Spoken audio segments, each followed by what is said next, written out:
Eu quero começar com uma pergunta simples, quase banal. Quando você diz que alguém está doente, o que é que você está dizendo exatamente? Parece óbvio, né? A pessoa está com febre, ou infecção, ou uma fratura, o médico vai lá, examina, diagnostica, ciência pura, fatos objetivos. Mas, e se eu te contar que por décadas a homossexualidade estava oficialmente catalogada como uma doença mental? E que havia um diagnóstico chamado drapetomania que descrevia a suposta loucura dos escravos que fugiam do cativeiro. E que hoje discutimos seriamente se tristeza persistente é depressão, se hiperatividade é transtorno, se timidez e ansiedade social. Isso nos obriga a fazer uma pergunta incômoda. A doença é um fato da natureza ou uma decisão da sociedade? Quando o médico diz que você tem um transtorno, ele está descobrindo algo que já estava lá ou está nomeando algo segundo os valores de sua época? Essa questão central desse episódio, ela não é apenas acadêmica, toca na sua vida, no seu diagnóstico, no seu sofrimento, no seu corpo. Bem-vindo ao Ser Filosófica, eu sou Jeff Alves e vamos ao episódio de hoje, segundo episódio da nossa série sobre saúde. Se você ouviu o primeiro episódio dessa série, sabe que a gente começou desconstruindo uma ideia que parece evidente, a de que saúde é simplesmente a ausência de doenças. Vimos que saúde é algo mais complexo, mais filosófico, mais humano do que isso. Neste episódio, a gente vai um passo além. A pergunta agora não é o que é saúde. A pergunta é o que é doença. E mais do que isso, quem decide o que é doença? Porque aí é que as coisas ficam interessantes. E um pouco perturbadoras, inclusive. Existe na filosofia da medicina um debate que dura décadas. E que, no fundo, é sobre uma coisa muito simples.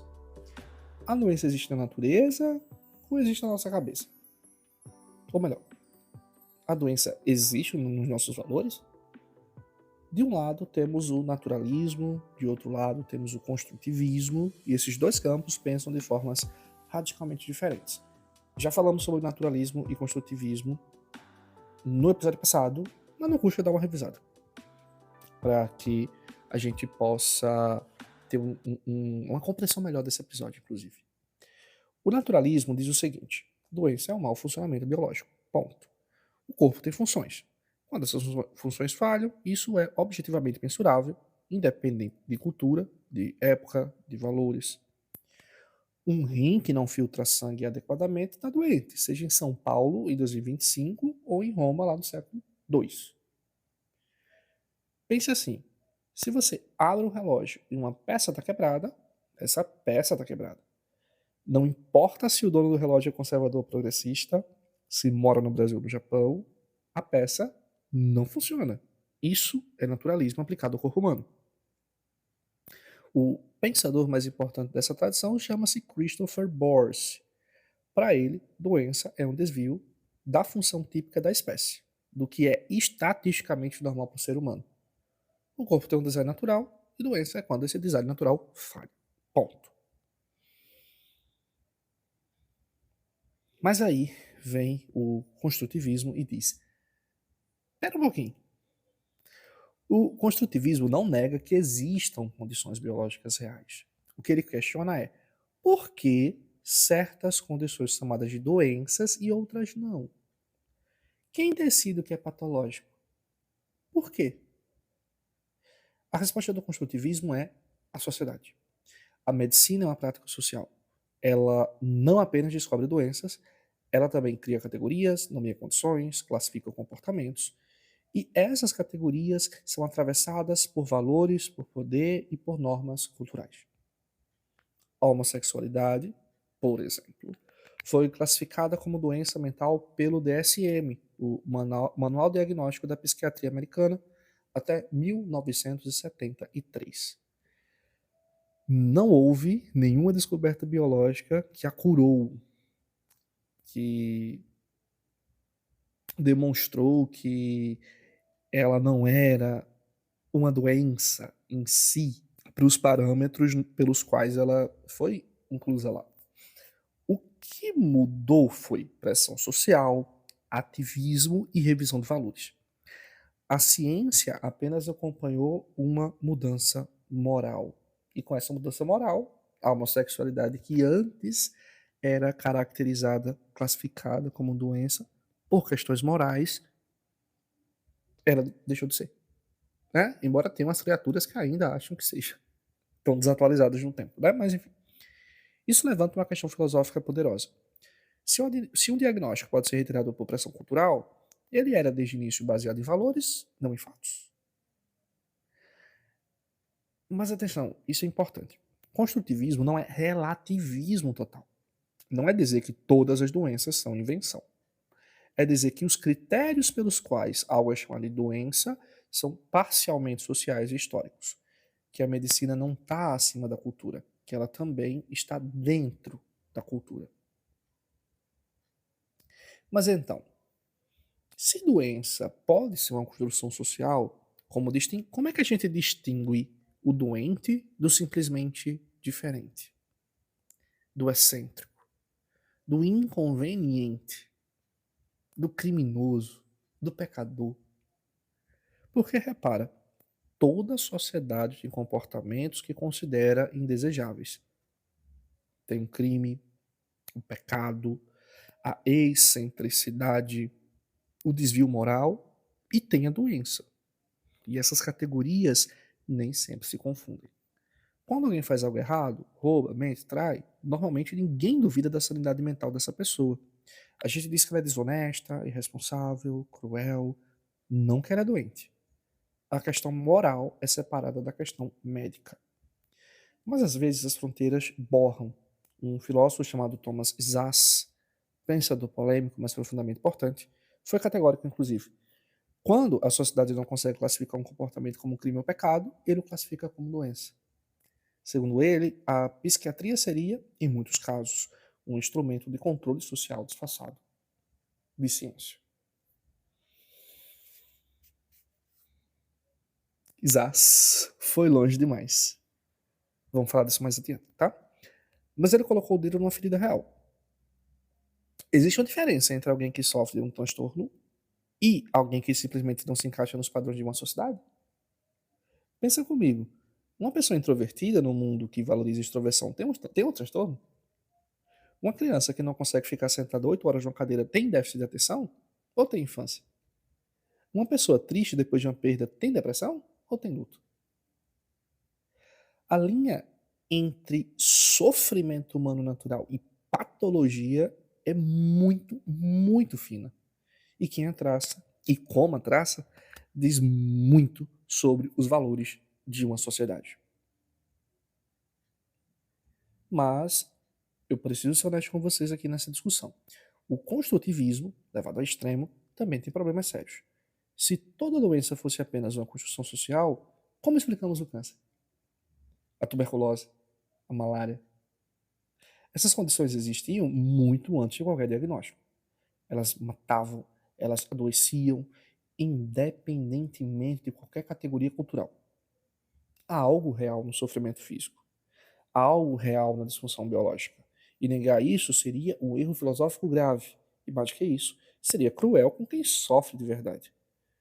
O filósofo Georges Canguilhem, um dos maiores pensadores sobre saúde e doença, tem uma visão interessante sobre isso. Para ele, doença não é apenas um desvio estatístico. É uma perda de normatividade. A capacidade do organismo de estabelecer suas próprias normas de funcionamento, de se adaptar, de criar novas formas de existir.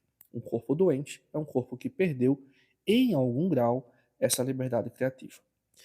Isso é belo porque reconhece tanto a objetividade do sofrimento quanto a dimensão existencial da saúde. Então, o que temos é uma tensão filosófica genuína. Doença não é apenas uma invenção social, mas também não é apenas um fato puro da natureza. Ela está nesse espaço complexo onde biologia e cultura se encontram. E é exatamente nesse encontro que as coisas ficam mais interessantes e mais perigosas. tem um ponto que eu quero explorar com vocês, porque ela é central e é uma das coisas que mais tocam a nossa vida cotidiana. Toda medicina trabalha com a noção de normalidade. Para diagnosticar uma doença, você precisa de um parâmetro de comparação. O que é o funcionamento normal desse órgão, dessa função, desse comportamento? E aqui surge uma pergunta filosófica poderosa. O que é normal? O que é normal? A resposta mais comum e mais problemática é que normal é o que é estatisticamente médio. Normal é o que a maioria faz, sente e experimenta. Mas espera.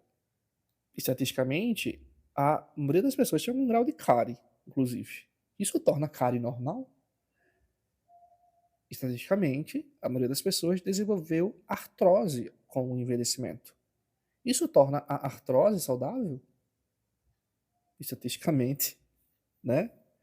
Quando a gente tem condições psicológicas como a ansiedade que afeta metade ou até mais de uma população de um país, essa ansiedade ainda é patológica? Ou ela se torna normal? Se torna a norma? Porque a maioria das pessoas tem. Boris responderia: a medicina não trabalha com a média do que as pessoas são. Ela trabalha com o ideal do que as pessoas deveriam ser, biologicamente falando. Como uma espécie de corpo modelo, uma referência que pode nem existir em nenhuma pessoa concreta, né? A medicina trabalha com esse ideal, com esse corpo ideal, com esse corpo modelo, né? Com o normal para esse corpo modelo. Pensa na imagem de um coração no livro de anatomia, por exemplo. Aquele coração perfeito, simétrico, com as câmaras exatamente do tamanho certinho, batendo exatamente no ritmo adequado, aquela imagem de livro lindíssima, né? Esse coração talvez não exista em nenhum ser humano vivo. É o coração ideal, né? É o coração bonito de se ver no livro, mas ele serve como régua para medir os corações reais, porque é o coração ideal, né? Lembra que a gente falou que é esse ideal que define o que é normal ou não. Então, é esse coração lindíssimo, né, desenhado, que se torna o ideal do coração para nós, seres humanos em carne e osso, né? E aí tem um problema, porque quando a régua é um ideal, é um modelo, qualquer variação se torna suspeita, né? A gente até pode questionar aqui, mas não é porque desenharam que se tornou modelo, né? Porque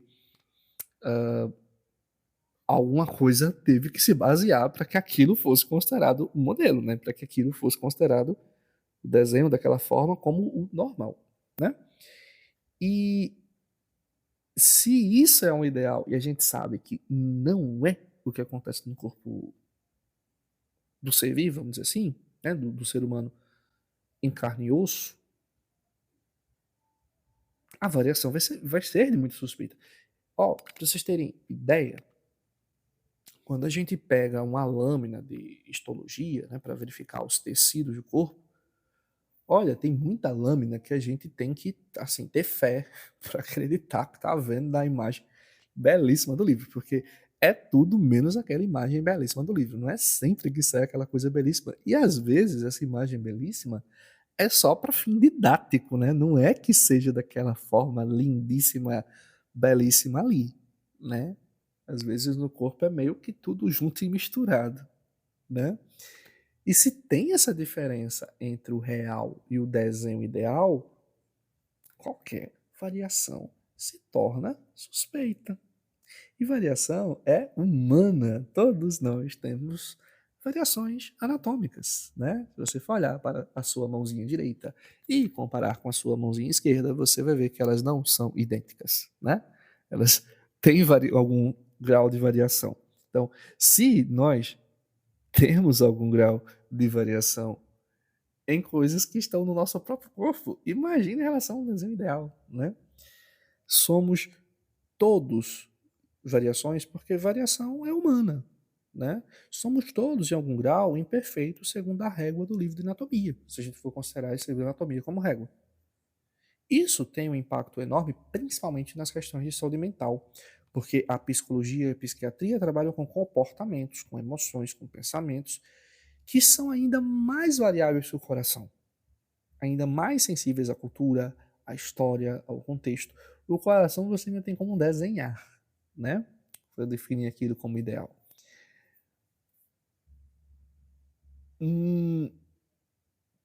Uma questão comportamental não se desenha, né? Não se desenha. E aí surge a pergunta que eu acho que vocês podem já ter feito em algum momento da nossa reflexão aqui, ou até mesmo em algum momento da sua vida. Onde é que termina a diversidade humana? Onde é que começa o transtorno? Né? Onde começa a diversidade humana e começa o transtorno? E aqui eu chamo a atenção para um ponto urgente que a gente sim discutiu no episódio anterior, voltaremos, né? Estamos voltando, na verdade, nesse episódio. Vivemos numa época de medicalização intensa da existência. Isso, novamente, não é uma crítica à medicina, é uma observação filosófica e cultural importante. Medicalizar significa transformar experiências humanas em condições médicas que precisam de tratamento. O luto virou transtorno depressivo persistente. A timidez virou transtorno de ansiedade social. A agitação infantil virou TDAH. A tristeza de fim de relacionamento virou episódio depressivo. O cansaço do trabalho excessivo virou síndrome de burnout. Agora, eu não estou dizendo que essas condições não existem, porque elas existem. O sofrimento que elas descrevem é real. TDAH é real, depressão é real, burnout é real. Quero deixar isso bem claro. Né? Essas coisas são reais. O que eu estou perguntando é outra coisa. Será que toda tristeza é depressão? Será que toda dificuldade de concentração é transtorno? Será que toda exaustão é doença? Ou será que às vezes a dificuldade está na vida e não na pessoa? Porque tem uma diferença enorme entre cuidar de alguém que sofre e transformar o sofrimento inevitável da própria condição humana num diagnóstico individual. Cuidar de alguém que sofre é compaixão.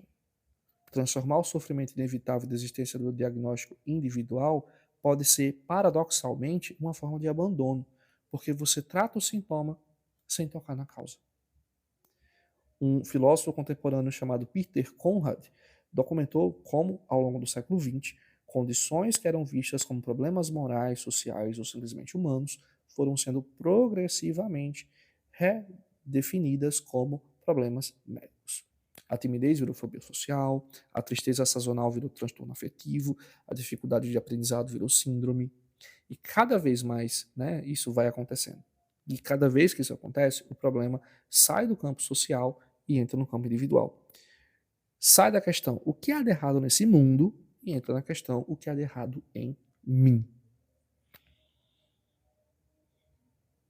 E isso tem implicações filosóficas profundas, porque quando a resposta para o sofrimento social é sempre o medicamento, sempre o diagnóstico individual, a sociedade nunca precisa olhar para si mesma.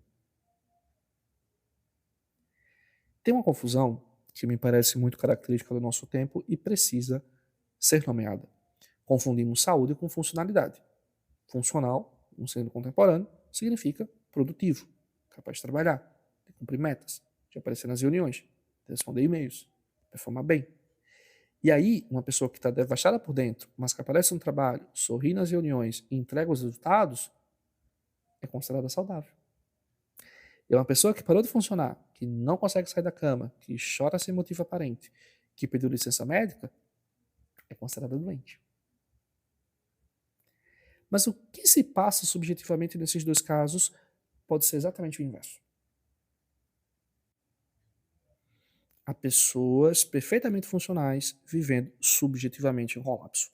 E há pessoas consideradas doentes que estão, de certa forma, respondendo com lucidez a uma vida que se tornou insuportável. A medicina que só vê funcionalidade é uma medicina a serviço da produção, não a serviço da vida.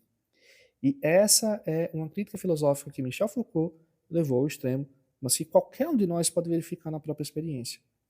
Quantas vezes você se sentiu pressionado a funcionar mesmo quando precisava parar? Quantas vezes o critério de saúde era: você não está sendo útil? Você não está sendo produtivo? Você ainda consegue trabalhar? Michel Foucault, filósofo francês, que me parece impossível ignorar, né, novamente, tem uma visão que, quando a gente entende, muda a forma de ver a medicina, a psiquiatria, as instituições. Para Foucault, o corpo é um campo político, não apenas biológico.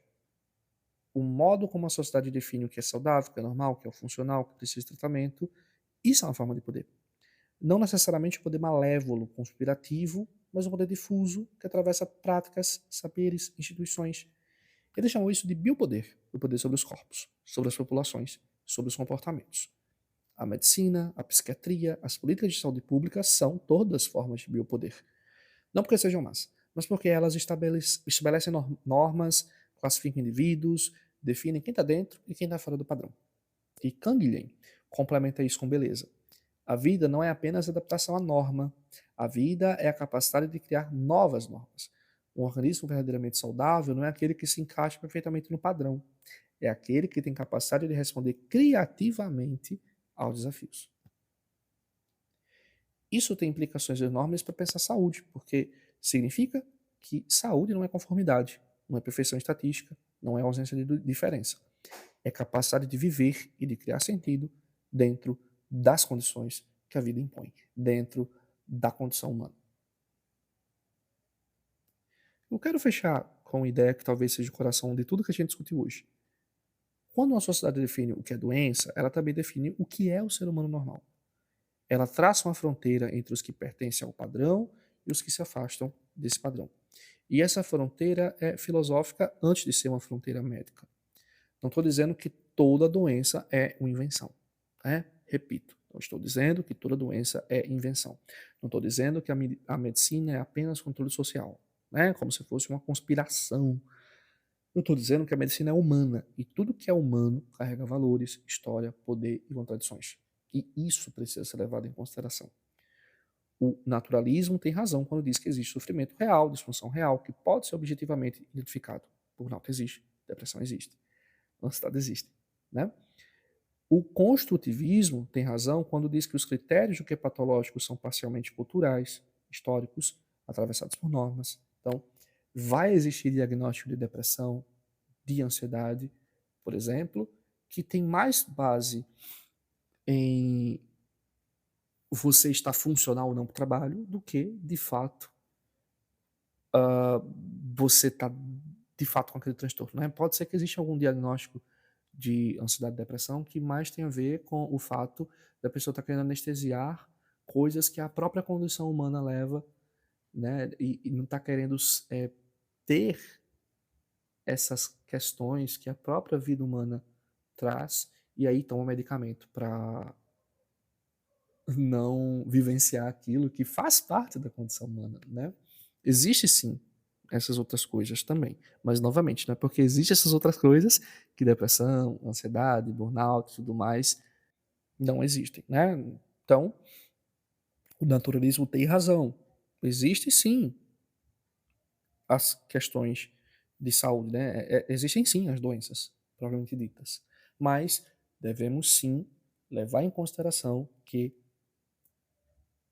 a medicina também é atravessada por questões culturais, históricas, políticas, econômicas e etc. A tarefa filosófica, a nossa tarefa, é não se confortar com nenhum dos dois extremos, né? Porque ou fica reducionista, mecânico demais, ou fica teoria da conspiração demais, inclusive, né? Fica negacionista demais, podemos dizer assim. Nem negar também o sofrimento. Não vamos negar o sofrimento, a condição da pessoa que sofre, né? Nem aceitar sem crítica qualquer classificação que nos é imposta também.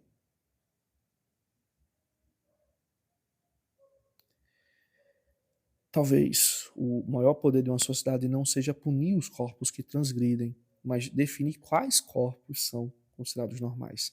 Porque quem define a norma, define quem pertence à norma. E essa é uma questão que vale perguntar. Sobre os diagnósticos que recebemos, sobre os padrões que perseguimos, sobre os sofrimentos que medicalizamos e os que escolhemos ignorar. Porque toda definição de saúde também revela uma visão de humanidade. revela tanto uma visão de humanidade que é até curioso. Existem pessoas que estão se autodiagnosticando através de vídeos nas redes sociais, né? É como se ter uma siglazinha de diagnóstico, né? TDAH, H/SD, ter siglas de diagnóstico fosse importante, né? Então, sendo que, novamente, nesse caso, não é nem questão dos profissionais de saúde, né? É a pessoa que realmente está indo inadvertidamente na internet e acha que tem um diagnóstico que precisa ser classificado assim e começa, inclusive, a justificar comportamentos que são prejudiciais a ela mesma por conta daquele autodiagnóstico que ela se deu, né? Sem nem pensar em procurar o médico para verificar se ela realmente tem aquela condição. Infelizmente, isso existe, né? Autodiagnóstico de TikTok existe, infelizmente. Assim como também, como estamos na era das IAs, existem também as pessoas que estão se diagnosticando através de IA. Existem sim pessoas que estão fazendo terapia por IA, né? Por aí você tira. Mas enfim, isso aí fica para uma outra conversa. A gente já teve até, se não me engano, um papo sobre IAs, onde eu trouxe um pouquinho sobre essa questão de terapia com IA, né, dentro do papo. Enfim, a gente trouxe um aprofundamento de algumas questões que tínhamos no episódio anterior. Não foi exatamente um episódio com muita coisa nova, teve sim algumas pontuações novas, mas a ideia era exatamente a gente aprofundar nessa questão do naturalismo e do construtivismo para reforçar, porque nunca é demais reforçar, né? A medicina trabalha com médias, mas ninguém vive como médio. Há pessoas perfeitamente funcionais vivendo subjetivamente em colapso, né? Elas estão em colapso, mas como elas estão produzindo, estão trabalhando, são interpretadas como pessoas saudáveis. E se a gente também medicaliza tudo, né? Se o sofrimento social é sempre diagnóstico individual, a sociedade nunca precisa parar para olhar sobre ela mesma e pensar criticamente sobre ela mesma, né? Então, toda visão sobre saúde também traz consigo uma visão sobre a humanidade de um modo geral, né? A gente também viu aqui, por exemplo, que o problema não é sobre tratar doenças, não é dizer que doença não existe, não é ser negacionista, né? Mas lembrar que sim, a medicina ela também é atravessada por questões políticas, econômicas, sociais, culturais, né? Então, é isso. E falar um pouquinho, e a gente falou também um pouquinho do Foucault e o poder. Obrigado por estar aqui nessa odisseia. Cuide-se, né? Estamos falando de saúde, então cuide-se. E até o nosso próximo episódio, onde possivelmente a gente vamos avançar um pouquinho mais nessa discussão dessa série de saúde. Tchau, pessoal.